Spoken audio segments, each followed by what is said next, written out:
muertes civiles a lo largo de esos días de protesta. ¿Están ustedes de acuerdo con la forma como se aprobó, con el incremento salarial que aprobó el Parlamento? A ver, el problema es que es algo muy complejo, ¿no? Y voy a tratar simplemente de sintetizar algunas líneas de acción.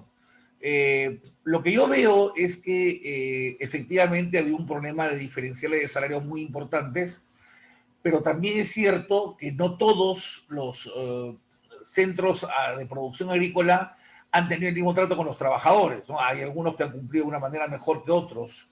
Normalmente los que han estado peor han sido justamente los más informales, que de alguna manera es preocupación del doctor de Soto, pero que no.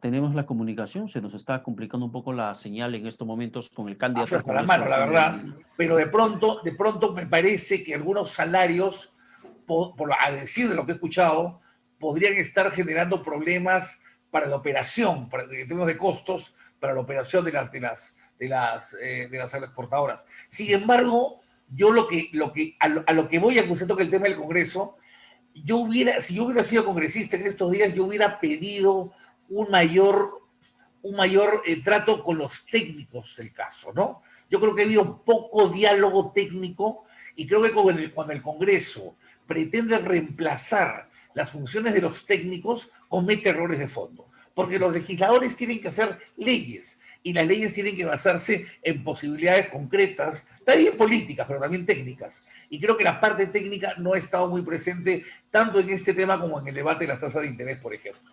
Claro, en el tema de la ley agraria no solamente se careció del debate técnico o la información técnica sobre la viabilidad o inviabilidad de esta norma, tanto por parte del Congreso como por parte de las empresas, porque yo conversé con un dirigente de AGAP, que es este gremio de empresas agroexportadoras, y que solamente mencionó que están de acuerdo que se eleven a menos de 6 soles por que no da más la economía, señala él. Sin embargo, uno revisa los antecedentes y se da cuenta que esas empresas acumulaban de forma anual por lo menos ingresos producto de los beneficios tributarios de pagar solamente el 15% de impuesto a la renta, montos que se aproximaban a los 5.000 millones de soles. Entonces tú decías, oye, pero si estás generando riqueza, ¿cómo solamente vas a dar menos de 6 soles? Y luego el gobierno tampoco aportó mayor cosa en el debate técnico, solamente vaticinó que el incremento del salario podría generar colapso, pero no dijo las cifras, las proyecciones, lo que se podría perder o lo que se Exactamente. podría ganar. Exactamente. Ausencia total del debate técnico en el tema de la ley agraria. A eso voy, a eso voy. O sea, si hubiera habido una mayor información técnica, usted y yo podríamos decir en este minuto, no, hay un techo mucho más grande para hacer el aumento, Claro. ¿no? Pero no ha habido esa información, creo que ha sido mucho más el tema emocional del caso. Ahora, hay una cosa que es muy cierta, yo se la voy a decir abiertamente, y yo soy un hombre promercado, como usted creo que debe conocer, Sí. ¿no? Hay un tema también de economía política aquí de por medio, ¿no? Porque al final del día, yo me hacía la pregunta, podemos tener toda la técnica que usted quiera, pero estamos hablando de seres humanos. Y si nosotros vemos la rentabilidad y las ganancias del sector agrario, agroexportador, ha sido por decirle así, ¿no? Pero los salarios han aumentado por acá, ¿no? Sí, Por aquí abajito. No sé si se ve en la pantalla. Entonces, claro, pero cuando vemos el uno mira arenglón. eso, ya sin entrar al detalle técnico, ya esa gráfica nomás nos está diciendo que hay un problema de compartición del éxito. Lo voy a decir en un lenguaje mucho más Sí, transparente, ¿no? Porque también es un tema, insisto, la economía no es solamente microeconomía, ¿no? La economía también es economía política. La economía también es la economía de lo posible, de lo factible, porque la economía es una ciencia social, es decir, se inserta en la sociedad y por tanto no se inserta en las matemáticas ni en los ordenadores de computadora. Por eso creo yo que ha faltado esa mirada, ¿no? Como también ha faltado en el tema de las tasas de interés. Yo puedo entender que técnicamente se puedan presentar muchísimos argumentos para los temas de la tasa de interés. Yo no soy un partidario de que se controlen precios, pero usted lo escuché mencionar en la entrevista anterior o hace 2 entrevistas, como por ejemplo en Colombia, sí hubo un arreglo de los sí. mismos bancos que operan acá, o más o menos los mismos, para reducir tasas de interés. Porque hay una viabilidad social, digamos así, también Claro, para los negocios. Y si son señor de Medina, ahí justamente ese era las mínimos, vamos a ver el en meollo del términos asunto. de Fíjese, justamente hace dos entrevistas conversaba no con sean uno de sustentables, los es decir, dirigentes de los negocios deudores que tengan financieros. una sintonía con el bienestar social. Claro, conversaba con uno de los dirigentes de los sistemas de deudores financieros del país y le mencionaba ese ejemplo, que en el caso de Colombia en particular, los bancos habían tomado la decisión, la iniciativa de reducir hasta el 50% la tasa de interés del consumo de tarjeta de créditos durante el tiempo de pandemia. No Claro, hizo falta una ley, no hizo falta claro. una imposición ni parlamentaria ni gubernamental. Fue una decisión humana frente al tema de pandemia para que la gente pueda seguir, primero, incentivas el consumo, pero tampoco la ahorcas, no la pones entre la Y espada y la perdóneme, pared, perdóneme, como se hace en el país. perdóneme, señor periodista, que le diga, no es solamente una decisión humana, es una decisión estratégica. Porque si yo soy un banco y me comporto de esa manera, que en el momento que usted está peor, lo estoy fidelizando como cliente. Le estoy hablando en términos meramente técnicos, ¿no? Entonces usted va a decir, ah, el banco de este señor, mira cómo se portó con nosotros, ahora vamos a ahorrar con él, ¿no? Y entonces mi imagen corporativa, que es algo que a veces en América Latina no se entiende, porque seguimos pensando en el capitalismo del siglo XIX o del principio del siglo XX, el capitalismo moderno es un capitalismo que entiende que tiene que ser amigo de la gente porque se sustenta en la gente. Ahí vienen los temas de las licencias sociales, ahí vienen los temas de la responsabilidad social corporativa, y eso creo que hubiera sido lindísimo que el sistema bancario, que está tan blindado y que siempre es exitoso porque nunca pierde en ninguna crisis, ¿no? Que por lo menos esta vez ellos mismos hubieran dicho, vamos a ganar un poquito menos para que ganemos más fidelidad con nuestros clientes. Lamentablemente no ocurrió y entonces se optó por la segunda solución, que fue una solución antitécnica, porque yo insisto, creo que el control de las tasas de interés genera otros mecanismos ya mucho más complejos que pueden incluso afectar la economía a futuro. Pero bueno, vamos a ir haciendo. Yo creo que el próximo Congreso tiene una tarea ahí de también por ahí corregir algunos temas que se han hecho en este Congreso. Perfecto. Entonces, si Avanza País llega a ser gobierno, llega al Parlamento, tiene una importante cantidad de curules ganadas por votación popular, ¿cuál va a ser la propuesta de manejo económico del Perú? Entendiendo que seguiremos una recesión económica muy dura como la que estamos atravesando, seguiremos enfrentando la crisis económica, la crisis sanitaria, la crisis propia de la pandemia. ¿Cuál tendría o cuál sería lo que están esbozando en estos momentos para que la gente pueda confiar en la opción de Avanza País? Bueno, la opción de Avanza País tiene muy claro que el principal problema que vamos a enfrentar es económico en este momento, ¿no es cierto? Mire usted, ni siquiera le estoy hablando del problema de la pandemia, porque el problema de la pandemia creo que ya escapó, mi opinión personal, ya escapó a los temas de la gestión de los países. Yo creo que cuando estamos mirando lo que está pasando en el mundo, nos damos cuenta que vamos a tener que convivir en la década con periodos en los cuales van a haber rebrotes, van a haber reducciones y todo eso. Y lo principal es que la economía no pare. Porque cuando la economía para, y eso lo sabe cualquier persona que me está viendo ahorita en San Juan del Urigancho, o en el cono norte de Lima, o en Lima Sur, ¿no? Cuando la economía se paraliza, no solamente la gente se empobrece, sino el tejido social se vuelve complicado, ¿no?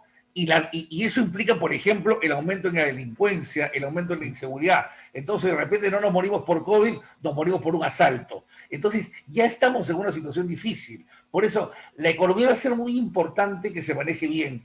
Y en ese sentido, Hernando de Soto, que es un economista, y de repente, mi querido señor Paredes, los más jóvenes no lo conocen, Hernando de Soto es uno de los economistas más renombrados del planeta, Sí. ¿no? Es el único economista latinoamericano que ha rozado el concurso Nobel, o digamos el premio Nobel, llamémoslo así, ¿no es cierto? Porque sus teorías vinculadas al libre mercado y liberación de la pobreza, porque son las dos cosas que maneja de Soto, no solo libre mercado, sino vinculación con la pobreza, lo ha llevado a ejercer estas teorías no solamente en asesorías a gobiernos en el planeta durante 30 años, sino además a escribir libros y a tener una serie de debates con economistas de la talla del señor Piketty, francés, o Amartya Sen, del Premio Nobel de India. Entonces, estamos hablando de un hombre que conoce el tema de la pobreza Ya, y que va claro, a enfocar una serie de el medidas en esa conocimiento línea. que tiene Hernando de Soto, yo imagino que en el equipo técnico de Avanza País, en la terna presidencial, como los candidatos al Congreso de la República, para que puedan uniformizar ideas, ya tienen más o menos un argumento de cómo plantear la salida de la crisis económica, porque lo que justamente Hernando de Soto propone son soluciones, no Sí, claro, por administración de supuesto. crisis. Y entre las soluciones, ¿qué es lo que se dice que se puede hacer en una situación económica bastante paupérrima como la que estamos Bueno, viviendo en estos momentos en el Perú? es que yo le puedo decir, porque yo no soy economista, como en economía las soluciones siempre hay que mirarlas en dos carriles, para que se entienda bien.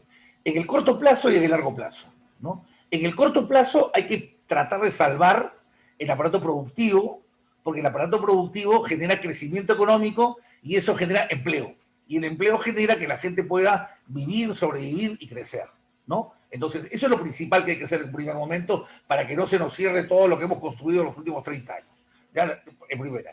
En el segundo carril, que es el de largo plazo, lo que hay que trabajar en la propuesta que nos plantea Hernando es resolver el problema de la informalidad, ¿no? Atraer más peruanos a la formalidad, porque la formalidad no es un asunto, y por favor entiéndase, no es un asunto de decir yo soy formal y tú eres informal y te saco la lengua. No, no, no.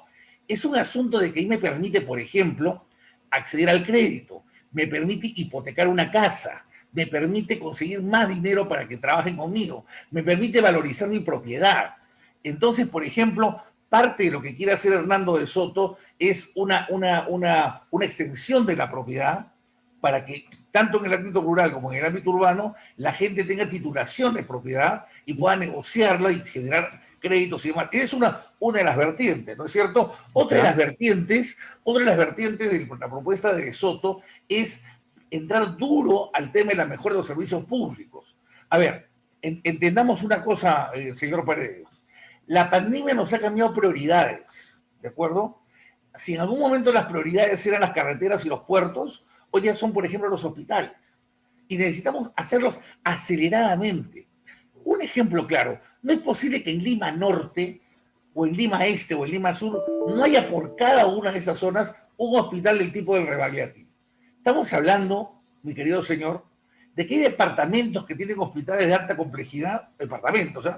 Que tienen 700.000 habitantes. Cada una de las limas periféricas tienen 1.700.000, 2 millones, 2,5 millones de habitantes. ¿Sí? Entonces es increíble que en la propia Lima no tengamos hospitales de esa naturaleza. Y si para hacerlos hay que meter a la inversión privada, hay que meter todo lo que tengamos, hay que encender todos los motores de la economía. Y ahí voy a un tercer punto, el tema de la minería, ¿no es cierto? Hay que destrabar la minería. Hernando de Soto viene con una propuesta interesante para manejar el tema de la propiedad de las superficies y del subsuelo, que espero que lo explique en su programa en algún momento con detalle, y que ¿Ya? va a viabilizar los tratos con las comunidades y va a viabilizar y va a resolver el conflicto social. Porque de otra manera, con la solución actual, seguimos con el conflicto y ¿qué es lo que tenemos, señor Paredes? Proyectos que están paralizados. Yo entiendo que los podíamos paralizar antes. Hoy ya no podemos, porque estamos en otra realidad. El público, el pueblo tiene que entender que la única manera de salir de esto es con todos los motores prendidos, ¿Ya? ya no podemos guardarnos nada, ¿no? Le Ya, estoy sacando simplemente tres grandes ejes, ¿no es verdad? Para que usted pueda tener una idea, ya, pero lógicamente claro. hay algunas cosas más que Que vamos a suena poder muy desplegar en estos interesante días. lo que manifiestan desde Avanza País a través de sus personas, señor de Medina. Sin embargo, ayer leí una entrevista que le hicieron al expresidente Martín Vizcarra en el diario La República y le cuestionaban, por ejemplo, la capacidad de respuesta que tiene el país frente al tema del COVID-19. Y él mencionó algo, que incrementar camas de hospital a 10.000, camas UCI a cerca de 2.000, incrementar camas ha sido casi como una labor titánica por el sistema burocrático que existe en el país. Usted me habla del tema de minería, usted me habla del tema de hospitales, usted me habla de varios temas para reactivar la economía, la informalidad. Pero si quien está en el poder, que es el dueño del sistema, dice que el sistema que él mismo puede controlar es burocrático y que le impide poder adquirir más camas, implementar más hospitales, hacer algo más para el país, ¿cómo romper esa barrera de la burocracia desde el gobierno? Si reitero, si quien está en el poder es el sistema. A ver, me está usted obligando a seguir diciéndole más de lo que pensamos hacer y me parece fantástico. Un cuarto eje que nosotros tenemos que abordar es el del estado de su eficiencia, indudablemente, ¿no es cierto?